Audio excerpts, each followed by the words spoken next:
राज्यातील शेतकऱ्यांसाठी महत्त्वाची बातमी आहे। राज्यात अवकाळी पावसाचा जोर कायम आहे। आजही राज्यात पावसाचा अंदाज वर्तवण्यात आलाय, त्यामुळे शेतीमालांचं नुकसान होण्याची शक्यता आहे। तसंच आज राजधानी मुंबईसह शहरी भागातही पावसाचा अंदाज वर्तवण्यात आलाय, त्यामुळे मुंबईकरांना अवकाळ्यापासून दिलासा मिळण्याची शक्यता आहे। आज अवकाळी पावसाची शक्यता असली तरी आज राज्याच्या काही भागात सूर्य आग ओकणार आहे।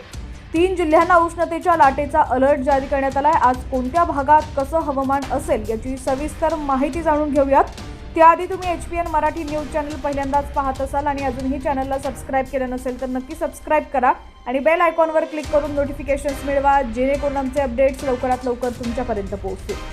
तर आज राजधानी मुंबई आणि उपनगरामध्ये ढगाळ वातावरण राहण्याची शक्यता आहे, त्यामुळे शहरात आज हलका किंवा रिमझिम पाऊस पडण्याची शक्यता हवामान विभागाने वर्तवली आहे।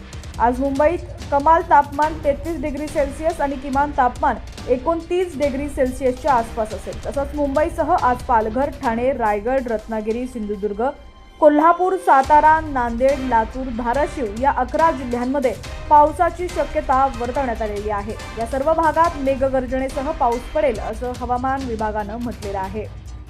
तर मुंबईत आज पावसाचा अंदाज असला तरी आज विदर्भात सूर्य आग ओकणार आहे। नागपूर वेधशाळेनं विदर्भातील चंद्रपूर, यवतमाळ, वाशिम, अकोला, अमरावती या जिल्ह्यांना उष्णतेचा ऑरेंज अलर्ट जारी केलाय। काल सोमवारी चंद्रपूर जिल्ह्यातील ब्रह्मपुरी इथं 47.1 अंश तापमानाची नोंद झाली, तर नागपूरमध्ये 45.6 डिग्री सेल्सिअस, यवतमाळमध्ये 46 डिग्री सेल्सिअस तापमानाची नोंद झाली आहे। त्यामुळे या जिल्ह्यांना आजही उष्णतेच्या लाटेचा अलर्ट जारी करण्यात आलाय।